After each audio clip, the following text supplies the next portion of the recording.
4-year-old Charlotte Holmgren has a bedroom view that nearly everyone in Little Silver, New Jersey is talking about. Do you know what that is? Tower. This cell tower is just 120 feet from her home. I'm scared to death that she's going to wake up with cancer or reproductive issues. Charlotte's mother, Alicia Holmgren, says the 95-foot structure was built within a week in May, smack in the middle of town, with seemingly no warning to residents. Homeowners in one Long Island town are preparing for a fight.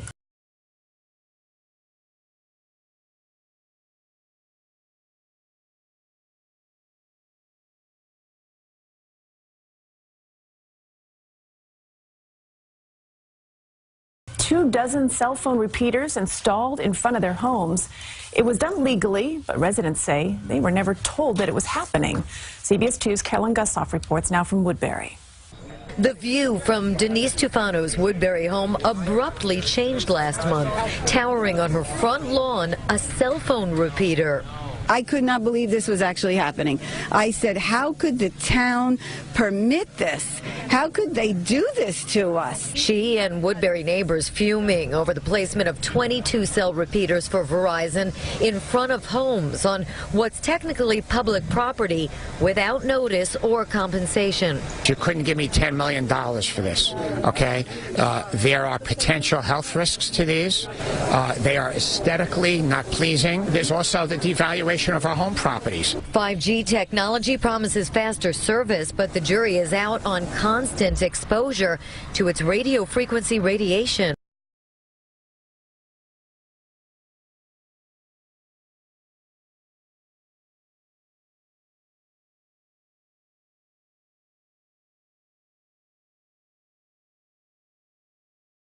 .5G technology promises faster service, but the jury is out on constant exposure to its radio frequency radiation. Your cell phone you use, you put down.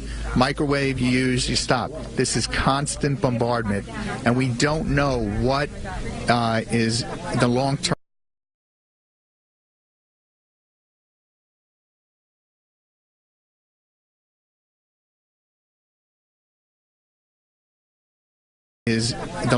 effects. Residents say their cell service was good enough. Put them in a commercial area. We don't need it. And you know what? We should have at least been asked. I don't think the health of my children is as important as my cell phone service. When CBS 2 asked the town of Oyster-based supervisor why here, he showed up at this protest and was peppered with residents' demands. They have no place in front of homes in residential neighborhoods. Now, what about the ones that are already up? Excuse me. New to the Post, Joseph Saladino says the town's hands are tied by federal rules that cut local governments out.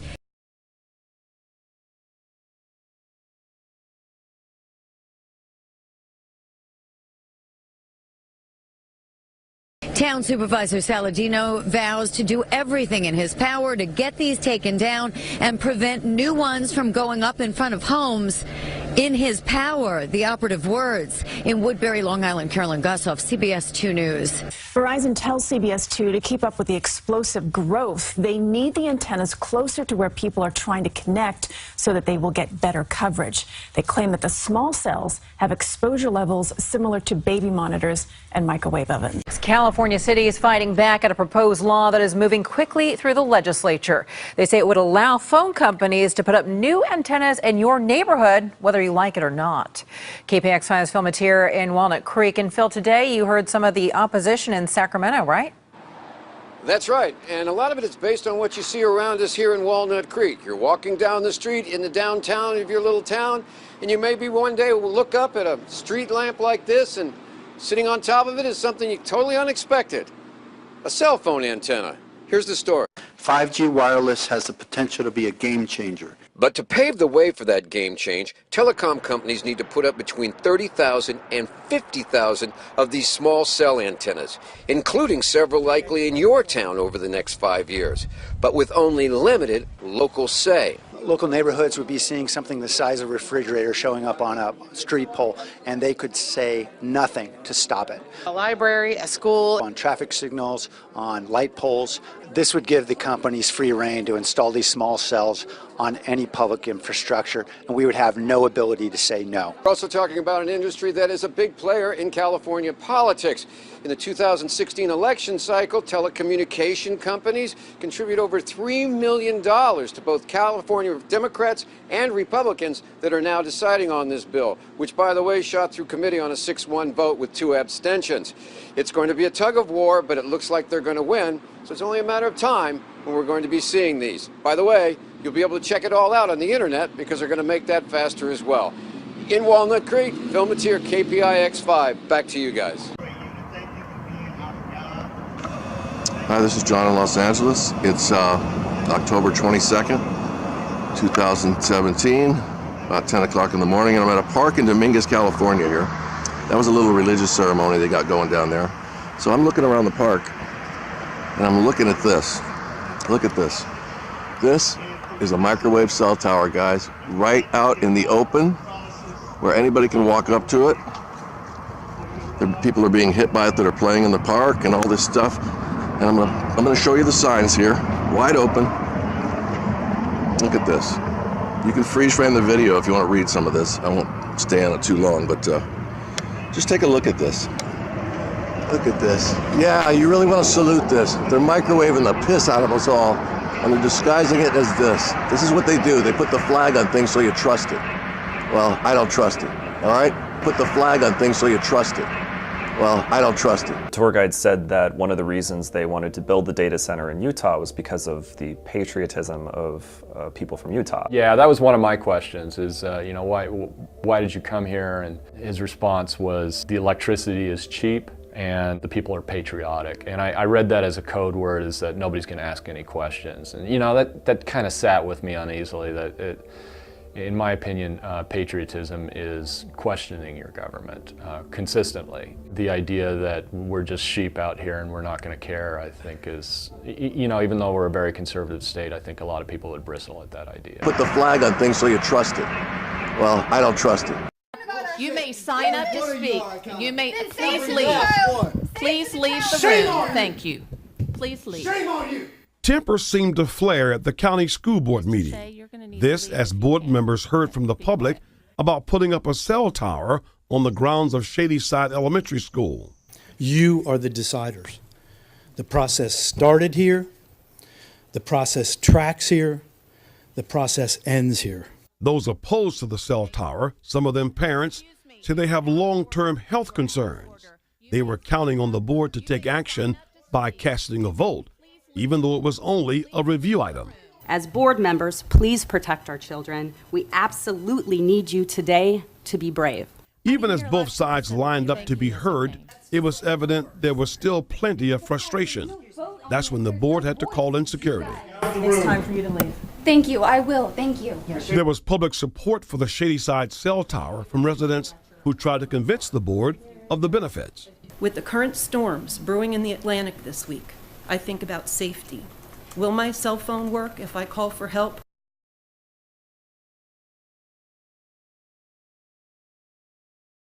I think about safety. Will my cell phone work if I call for help or try to let my family know that I'm okay?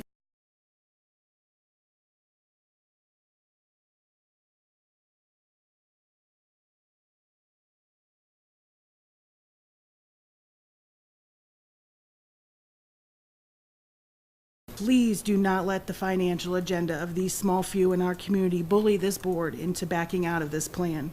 One board member called for a vote on the issue, even though he realized the item was only up for review.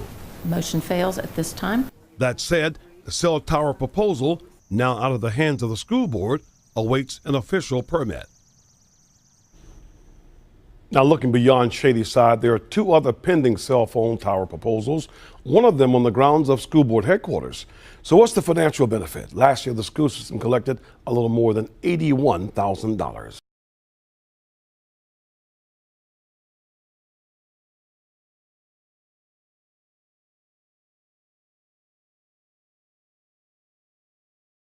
Live in the studio, Tim Tootin, WBAL, TV 11 News. Of all the places in Shadyside, why are you trying to put a cell phone tower in my kid's playground? There's like 1,000 7 other places you can put a cell phone tower. This is ground zero for the best possible opportunity to create.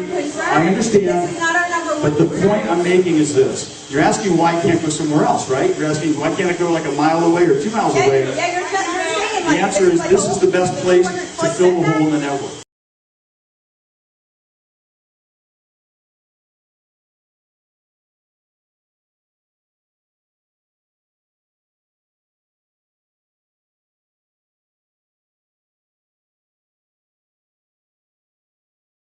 You're asking why can't I go like a mile away or 2 miles away? The answer is this is the best place to fill the hole in the network. Really? There's really everywhere else in Shadyside. You're trying to tell me everywhere else in Shadyside you can't get more than 200 feet from a building or somebody's property line or whatever. That's what you're trying to tell me? What I'm saying. And will you be guaranteed? Will we be guaranteed that the school is the cell tower is safe for us kids, and we won't get some sort of cancer or anything like that? Because I don't want cancer.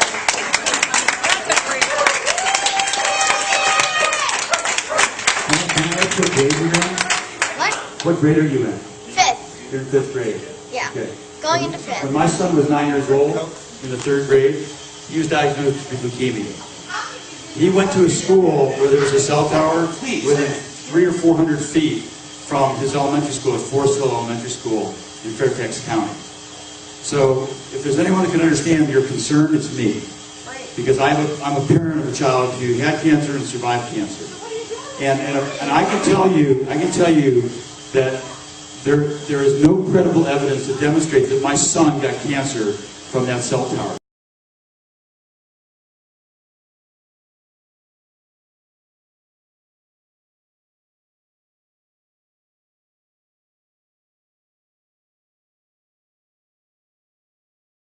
That there is no credible evidence to demonstrate that my son got cancer from that cell tower. Because the reality is that there's no evidence to show that that was harm. And I wouldn't get a big if it were causing harm.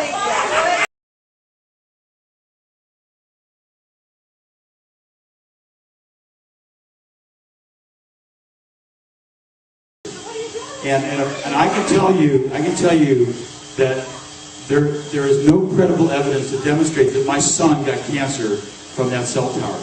Because the reality is that there's no evidence to show that that was harm. And I wouldn't get a big if it were causing harm.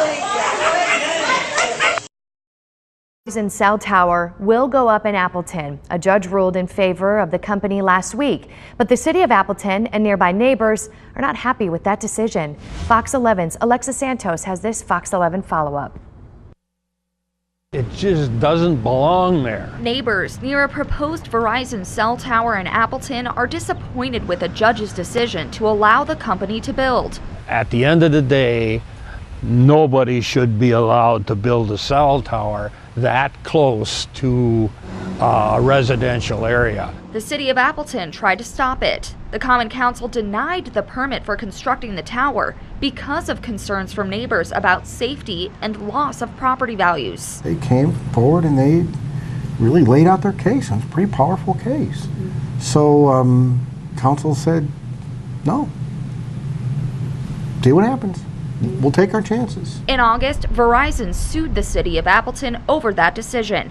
Outagamie County Judge Nancy Krieger ruled in favor of Verizon's claim that Appleton didn't provide enough evidence to support that permit denial, and those grounds are not valid for denying a permit. We're definitely pleased with the outcome, and for us it really comes down to public safety. And for us it really comes down to public safety.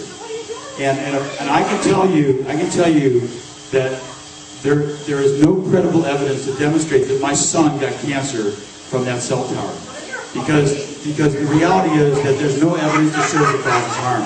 And I wouldn't get a big if it were causing harm. And for us it really comes down to public safety. Verizon says it wanted to fill in gaps in coverage in the Appleton area and also make sure people could use their phones in case of an emergency. I think about safety. Will my cell phone work if I call for help or try to let my family know that I'm okay? People living near St. Joseph's Church on Green Bay's south side are voicing their concerns, protesting this morning against a cell phone tower that will be built on church grounds. Protesters of this tower say there are several reasons they do not want the tower to be built there, including what they say are health risks, lowering the value of their property, and messing with televisions and radios on their homes. A staff member of the Quad Parishes told us some of the reasons the church agreed to having the cell phone tower on its property, including financial benefits. Provide better cell phone coverage. And nowadays, everybody has a cell phone. So that's one of the main things. It will be an evangelization tool for us. It's going to be a clock tower, and it will have our church name on all four sides, a cross on the top lit up so that people will know that there's a church here. It's a terrible location to put up a 140-foot tall cell phone tower. Willoughby Hills residents like Dan Valerian say they were stunned to learn their mayor approved a massive cell tower to be built here at this location on River Road without them even knowing it. A location residents say is all wrong. The beauty of the Chagrin Valley on one side, residential areas all around you, a historic cemetery, a historic building, and you're just going to wedge this thing right in the middle of all that? And some Willoughby Hills council members say the mayor broke the law by approving the project. And to find out that the mayor had signed it months before the first meeting was held, I think that's just wrong. And frankly, at our December meeting, we asked the mayor, not once but twice, did you sign any agreement with Verizon or the representatives? He said no both times. Did you sign this lease without consulting residents? Yes, I did. Did you sign this lease without consulting residents? Yes, I did. Mayor Robert Weger admitted he approved the project without talking to residents, but told me City Council was in on the deal. A deal that could have Willoughby Hills facing a lawsuit if it doesn't follow through. It's got to go through 2 readings at the Planning Commission, and that hasn't happened yet. Reporting here in Willoughby Hills, I'm News 5 investigator Joe Paganakis. Residents in one of El Paso's oldest neighborhoods are speaking out against a proposed cell phone tower. KFOX 14 News at 9's Megan Lopez attended a Sunset Heights community meeting tonight to find out why they're so opposed to it. She joins us live in the studio to explain why residents say they don't want the tower. Megan. Robert, people who live in the Sunset Heights Historic District say the 60-foot tall tower will be an eyesore. They say it doesn't belong in their community. The president of the Sunset Heights Neighborhood Improvement Association, Cito Negron, says the tower and the city is currently considering whether it wants to let Crown Castle build that tower for Verizon Wireless. These are some artistic renderings of what that tower could look like. Negron says that the company offered designs that would look like a boutonniere structure to disguise the tower so it would resemble a UTEP design. But some of the residents I spoke with tonight say that's not enough. Now, they talked about disguising it to look like a UTEP tower, you know? But this is not UTEP. This is Sunset Heights. If they want to put that over there by UTEP, you know, that's their decision. It's not consistent with the integrity of the historic nature of the neighborhood. It might not be to the benefit of anybody but the cell carrier and the property owner. It's definitely not to the benefit of the neighborhood. Aside from being an eyesore, Negron tells me that the company has to get special permission to build that tower in that area because it's so close to some houses. Tonight, Sunset Heights residents met at Hal Marcus Gallery to discuss their options. Some have sent letters to the city's planning commission to ask for another area to be chosen for that tower. The city's planning commission is set to hear the cell phone tower proposal tomorrow afternoon. Reporting live, Megan Lopez, KFOX 14 News. Every new generation of wireless networks delivers faster speeds and more functionality to our smartphones. 1G brought us the very first cell phones, 2G let us text for the first time, 3G brought us online, and 4G delivered the speeds that we enjoy today. But as more users come online, 4G networks have just about reached the limit of what they're capable of at a time when users want even more data for their smartphones and devices. Now we're headed toward 5G, the next generation of wireless. It will be able to handle 1,000 times more traffic than today's networks, and it'll be up to 10 times faster than 4G LTE. Just imagine downloading an HD movie in under a second, and then let your imagination run wild.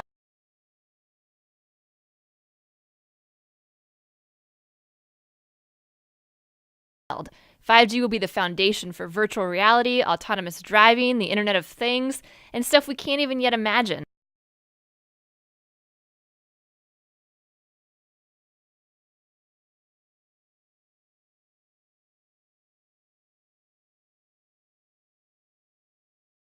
But what exactly is a 5G network?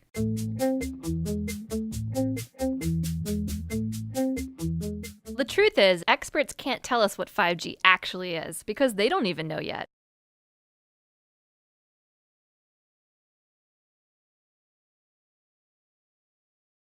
Your smartphone and other electronic devices in your home use very specific frequencies on the radio frequency spectrum, typically those under 6 gigahertz. But these frequencies are starting to get more crowded. Carriers can only squeeze so many bits of data on the same amount of radio frequency spectrum. As more devices come online, we're going to start to see slower service and more dropped connections. The solution is to open up some new real estate. So researchers are experimenting with broadcasting on shorter millimeter waves, those that fall between 30 and 300 gigahertz. This section of spectrum has never been used before for mobile devices, and opening it up means more bandwidth for everyone. But there is a catch. Millimeter waves can't travel well through buildings or other obstacles, and they tend to be absorbed by plants and rain. To get around this problem, we'll need technology number 2, small cell networks.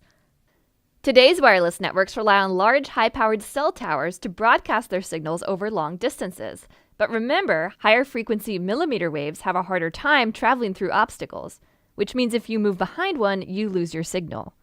Small cell networks would solve that problem, using thousands of low-power mini base stations. These base stations would be much closer together than traditional towers, forming a sort of relay team to transmit signals around obstacles.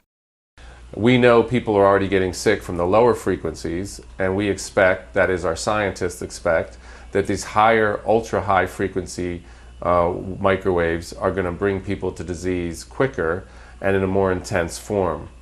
The other problem with 5G technology is these microwaves are very short. So our old microwaves were about 2.5 to 3 feet long. These are now about 1 inch to ½ an inch long. And they don't travel very well. So they're going to have to put a little cell tower transmitter in front of about every 2 to 10 homes. Now this is a big problem because we know that cancer rates around regular cell towers are about 3 or 4 times what they normally should be. We also know that there's neurological symptoms that increase as you get closer and closer to a cell tower. Now these new transmitters are going to be placed close to people's homes. It's going to be continuous exposure as with other cell towers, but it'll be emitting a much more higher frequency, high intensity wireless radiation.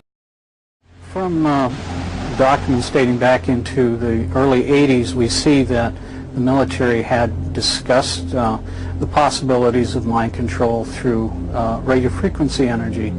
The possibility is there. The military has studied it.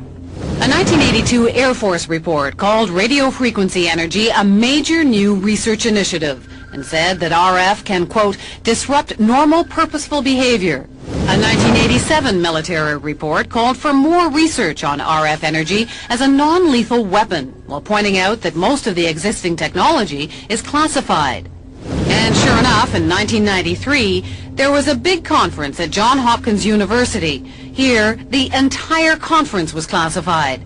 But the agenda wasn't, and weapons using extremely low radio frequencies, or ELFs, were listed as a very attractive option. This document from Maxwell Air Force Base lays out the use of electromagnetic weapons technologies for debilitating human beings. Using electromagnetic warfare against human beings, you can cause disease, you can cause hysteria, or you can cause passivity for population control. Extremely low frequencies affect us because they are the same frequencies that our brains output. And when they're in the environment around us, our brains try to entrain to them. So our brains try to mimic those signals. And if those signals are not good ones for our behavior, then we can fall apart. We can behave differently. We could get sick. We could feel very stressed and not know why. If we could ever learn how to electronically stroke the ionosphere, this layer that begins about 30 miles above the Earth's surface that's electrically charged, if we could ever figure out how to electronically stroke it, he said, to get it to send a signal back to the Earth, we could affect the behavior of people over huge geographic areas on a hemispheric basis. And it wouldn't affect everyone. It would affect 70 or 80% of the population is what they more or less figured. But this was a technology that didn't exist in 1969. Suppose you generate a field that produces fear, fundamental fear, in large numbers of people. And then over the television, more traditional ways, you say, The reason we're having this fear is because of this particular group. And now you start to move the population believing in a direction that you wish. To influence 250 million people, the equivalent of the entire population of the United States, may not be that difficult. According to Dr. Persinger, we already have the technology. Well, it's a never-ending battle, preserving history as growth swallows it up. People living in historic Raleigh neighborhoods are worried about cell phone towers going up in their area.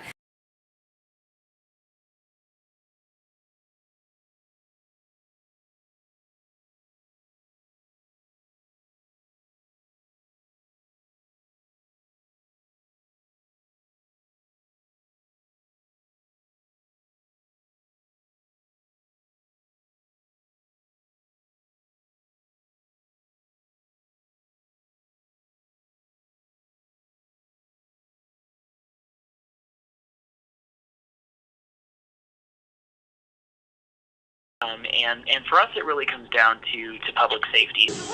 And I can tell you that there is no credible evidence to demonstrate that my son got cancer from that cell tower, because the reality is that there's no evidence to show the cause harm. And I wouldn't have been before the president.